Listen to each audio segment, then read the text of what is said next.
While most state legislatures in the country meet every year, Montana is one of only 4 states in session every other year. That means senators and representatives here are regular people with a not-so-average ability to drop everything biannually to become a lawmaker. Though it takes a special kind of Montanan to serve, Brianna McCabe reports that this session, the job is drawing 2 of a kind. We're all late. When Melissa and George Nikolakakos aren't at home, Mr. Chair, Representative, thank you. You can find them in the house together, just a few rows away. I think it's best that we not sit right next to each other, though. Probably wouldn't work out. It's too much attention to the fact that we're a couple. Sue and Mike Vinton carpool to the Capitol when they can, before parting ways to serve in separate chambers. I'm on basically my side of the building, Mike's on his side of the building, and we have different committees, and it's a really busy day. Thank you, Mr. Senator Daniel Zolnikov took to the floor early in the session to introduce his legislative connection. Representative Zolnikov is my wife, the smarter, better looking. And the relatives don't stop with spouses. I got my dad, the legislator, here too. Speak to the bill. It seems like the political bug gets caught kind of in family areas here in Montana. Senator Matt Regeer's older sister is Representative Amy Regeer in the House. I started looking around at all the different families that are represented here. There's a lot. Not only do brothers Jedediah and Caleb Hinkle serve in the House together, Secretary, please take the roll. They're chair and vice chair of the House Fish, Wildlife, and Parks Committee. Vice Chair Hinkle. Here. I still lurch forward to say, I'm here, when they call his name first for the roll call. And I do the same thing when they call his name last for the roll call. Chair Hinkle. Here. That is all, Mr. Chair. But there's one more related pair to share. Senator Jacinda Morjo.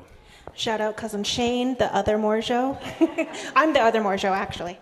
Jacinda Morjo joined her second cousin Shane Morjo in the Senate this session. I could support this today. In case you lost count, that stacks up to 7 sets, essentially 10% of Montana's citizen legislature. And altogether, it's the most related pairs serving in any legislature nationwide. It's probably all the families that during Thanksgiving they talk about politics and religion. But I do feel like when one representative or senator terms out and has to pass that district on to another, there's a big trust issue. You don't want to lose ground with that district. Are there any amendments? None, Madam Chair. Back when Senator Sue Vinton was Representative Vinton facing term limits, Yes, thank you. she started seeing her husband in a new light. You kind of look around to see who's going to be a good replacement. And I couldn't come up with anyone better than Mike. Yes, I mean, depending on the parcel. So. The two own a general contracting company together in Billings, and Mike says being married to a legislator primed him to work with his wife in this role too. Spouses of legislators are pretty engaged. So they're more knowledgeable than the average citizen because they're talking with their spouses about things and they're watching what's going on. So if they have the inclination to run for office, then they're really a step ahead of everybody else. Plus, sharing a last name means they can also share campaign signs. Who would you trust more, honestly, than your spouse or your brother? Name recognition helped the Hinkle brothers secure 2 neighboring House districts in Belgrade. And I think that did help. That name is out there and it's a trusted name among conservatives and people who love freedom. 6 of the family duos serving this session are Republicans. And then I like to say I'm just a little bit more conservative than him. Service has been the center of the Nikolakakos' marriage, and they say a 4-month stint in Helena is nothing compared to their 20 years navigating deployments. And after George's first session in the House, he realized the legislature was one place they could be stationed together. What I saw was like she'd be really good at this. Like she connects with people really well. She has a passion for issues and community service. Like these are the people you want in public service, but who normally don't run. And so, you know, there were some conversations there where I was like, I'm not actually, a fan of, like this part of it. Actually, you're perfect. Now that I'm here and doing it, and you know, anything else, when something's new and I never saw myself as a politician and a world that I didn't quite fully understand, you know, you're a bit reluctant. It's like, but now that I'm here, even there's still so much I don't understand, but I'm learning, and I'm glad that he drugged me along. Those who share a household can still represent separate districts in Montana, since legislators only need to live somewhere in the county where they're running. But once session starts, most have to leave those homes behind and secure housing in Helena. And it's hard to find somebody that can have their lifestyle, their family setting, that they can just drop everything for 4 months and come down here. Even financially it's tough. So there's a lot of things that have to line up. So to find a good candidate is tough. Yeah, it's not just a resolution. Matt Regeer's dad, Keith Regeer, spent 16 years in the legislature, giving his kids a front row seat to his service. You kind of learn alongside someone else that's doing it as you watch them do it. It's a little bit like families that if their dad's a doctor and they decide they're going to be a doctor, or their mom's a teacher and they decide they're going to be a teacher. It's a little like that. Each pair has its apparent similarities. So we did not coordinate the ties. It was completely random. It was completely random. We just happened to own the same tie, gifted to both of us by his father-in-law. Mother-in-law, yes. Clearly, randomness is relative. So we wanted to know how coordinated they are where it matters most, their votes. My guess would be that we vote differently a little more than the others. Probably. All those in favor vote aye. With an alphabetical tally, it's easy to compare related pairs in the same chamber. And for the Nicolakakoses, there's no voting incognito. We have a big long name and it stands out on the board. I feel like people notice more. People notice our votes more. All those in favor vote aye. They've embraced it and even started referring to themselves as the Nicola Caucus. It's a joke. We're not actually a caucus, right?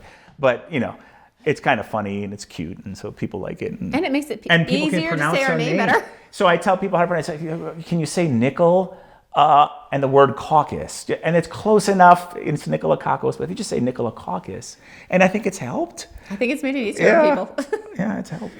So far this session, the Nicolakakos has voted the same way on all but 11 bills on third reading, putting them at 98% agreement, the highest of any family pair. Father-son John and Steve Fitzpatrick represent two different districts, but have been voting the same more than 95% of the time. But when they don't, it does warrant discussion. And my dad has his own worldview, which is very different than mine, it's kind of fun, so get to go talk with him and disagree with him, and he takes disagreement just fine. And then my mom will start questioning him about his voting, so it's very funny. She's always proud of her son, but frequently is disappointed in her husband. But that's understandable because he's a blood relative and I'm just a guy she met in the bar. Those in the same chamber have a chance to change their vote based on what they see on the board. He follows me all the time. No, he follows me all the time. Seriously. He will see that I'm a no on something, and then all of a sudden in my mind I'm like, watch, Caleb will go no. And all of a sudden Caleb goes no. Are there any absentee votes? None, Madam Chair. I'd say it's about 50-50 on that. No. Yeah, While this topic remains a contention point, the Hinkle brothers officially agree 93.7% of the time. Representatives in the 100-seat House have had more chances to synchronize, taking 3 times more votes this session than the 50-member Senate. The only related pair of senators is the only duo of Democrats, the Mourgeot cousins. They're voting together nearly 92% of the time. But the pairs seated in separate chambers see each bill at different times. That includes husband and wife Daniel and Katie Zolnikov voting in alignment 90% of the time. I'm going to guess 90. That's what I was going to say. I would say 90 as well. The Vintons are about right. They've taken the same stance on nearly 88% of bills. I'm going to say we're probably 90% the same. I'm going to guess 86%. That's going to be my number, 86.6.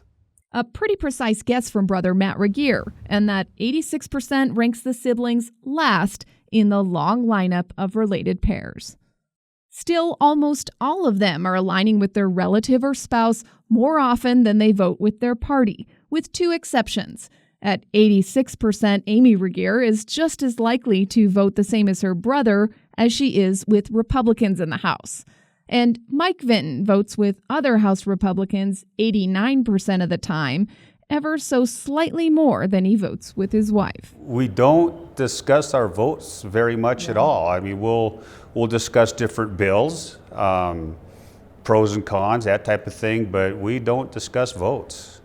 While family ties tend to be stronger than even party alliances, it's important to zoom out for context to see how often all legislators align to pass legislation.